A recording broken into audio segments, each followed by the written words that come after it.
Tapis rouge à Marrakech pour le gendarme des finances congolaises.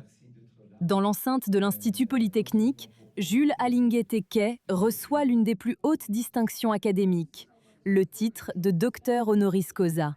Inspecteur général des finances honoraires de la République démocratique du Congo, aurait été décerné à titre honorifique le diplôme de grande école de commerce de GEC Marrakech, école de management, en reconnaissance et en consécration de son parcours académique et professionnel. Félicitations, Son Excellence, Monsieur Ahmed, le directeur de l'Institut Polytechnique de Marrakech. Plus qu'un diplôme, c'est la reconnaissance internationale d'une méthode. Celle d'une lutte acharnée contre la corruption, saluée hier par Forbes et aujourd'hui prise en exemple par le monde académique marocain.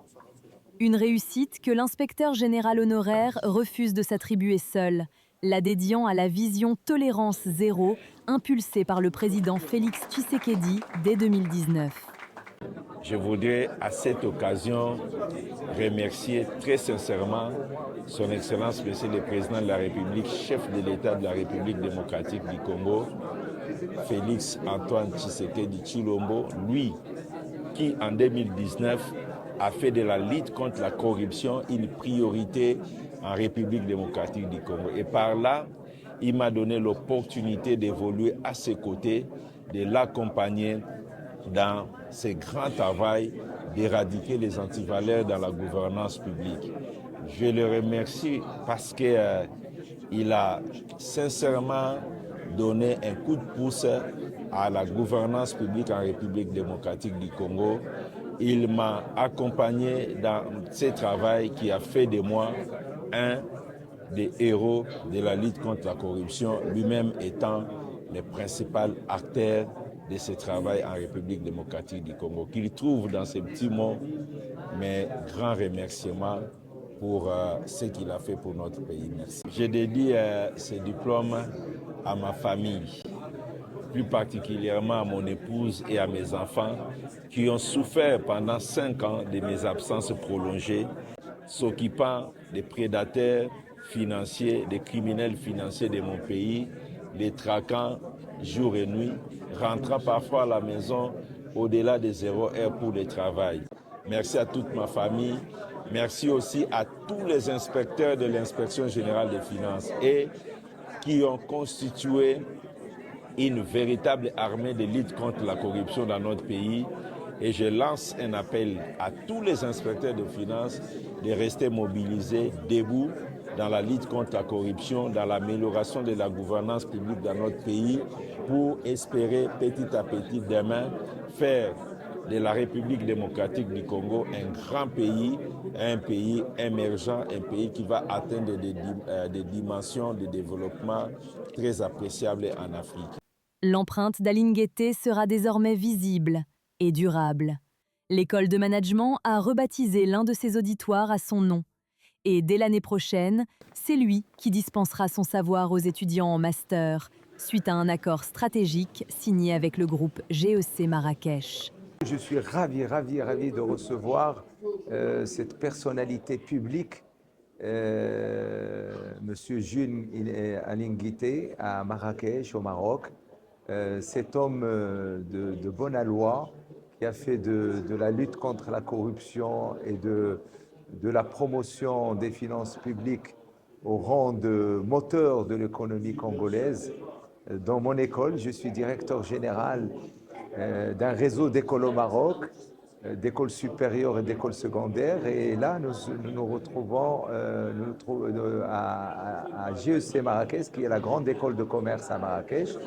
Je remercie Monsieur l'inspecteur général honoraire d'avoir accepté l'invitation de mon école, de le faire venir au Maroc en tant qu'intellectuel, en tant que grand conférencier, dont nous avons besoin au Maroc, parce que ce travail sud-sud, cette coopération sud-sud est très importante aujourd'hui pour booster, consolider tous les efforts fournis par nos gouvernements, par nos pays, pour accélérer le rythme du développement économique et de la démocratisation de nos pays, et parce que la lutte contre la corruption et le développement des finances publiques et leur rationalisation est un élément majeur dans la démocratisation des pays africains. Je ne peux être que ravi de tout ce qui venait de se passer ici.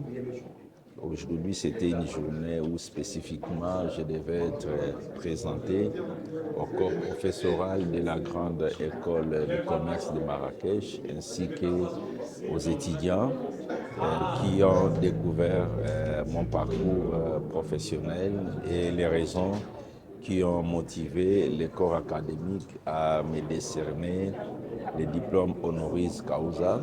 Et j'ai découvert avec surprise qu'une salle des cours a été débaptisée en mon nom, en récompense de mes efforts, de mon engagement dans la lutte contre la corruption dans mon pays. Et je suis très ravi de ce que je vis ici. Par rapport à son profil, vraiment, c'est une fierté pour le monde entier et pour son pays qui est la République démocratique du Congo en particulier.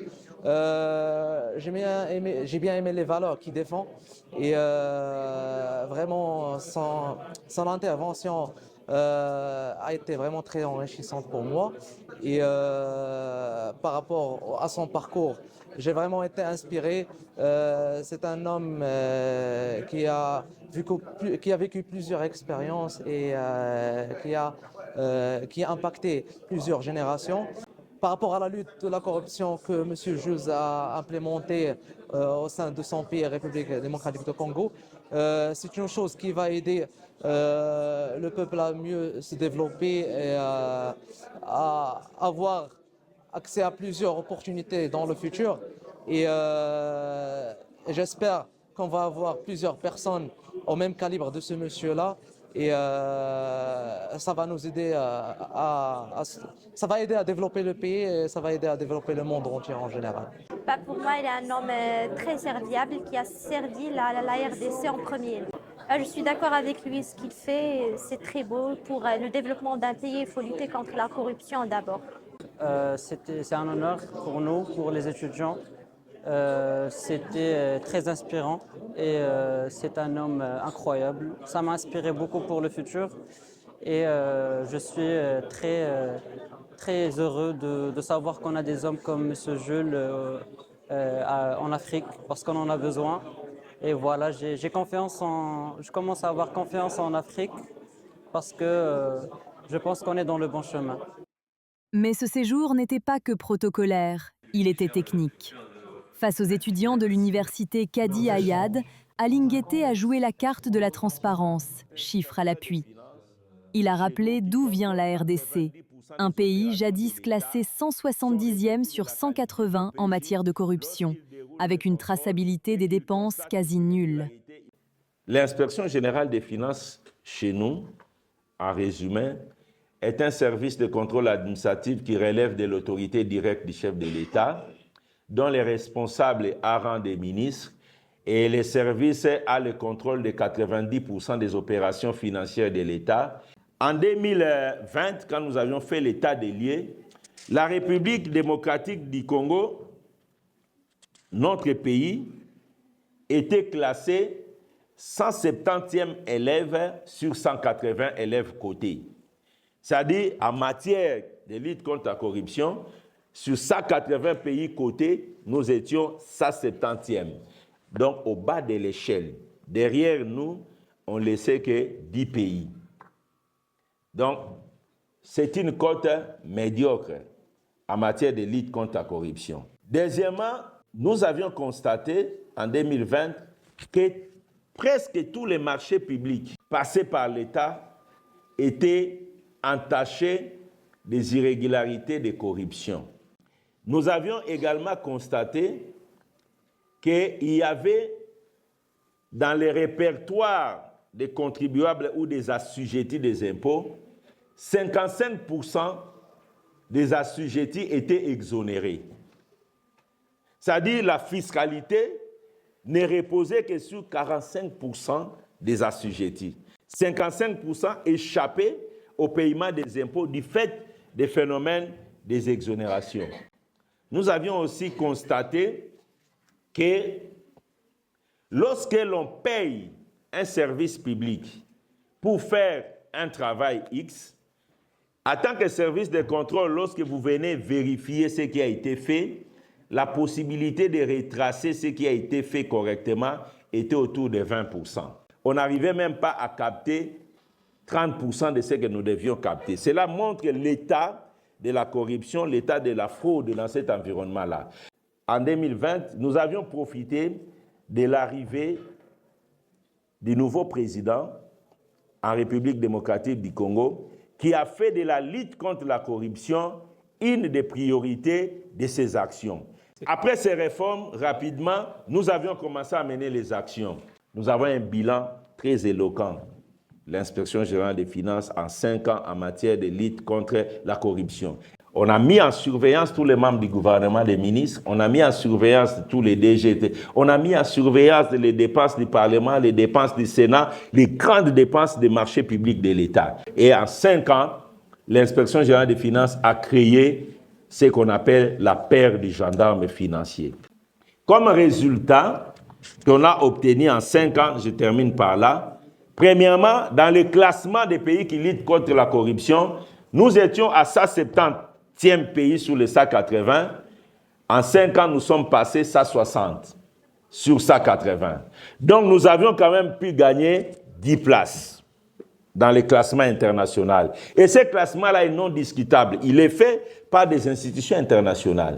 Et ça matérialise l'efficacité de la lutte contre la corruption dans les pays. Comme un deuxième résultat aujourd'hui que je peux vous donner, en matière de collecte des recettes, nous étions à 8%, nous sommes passés aujourd'hui à 18%. Par conséquent, le budget de la République démocratique du Congo a été triplé en 5 ans.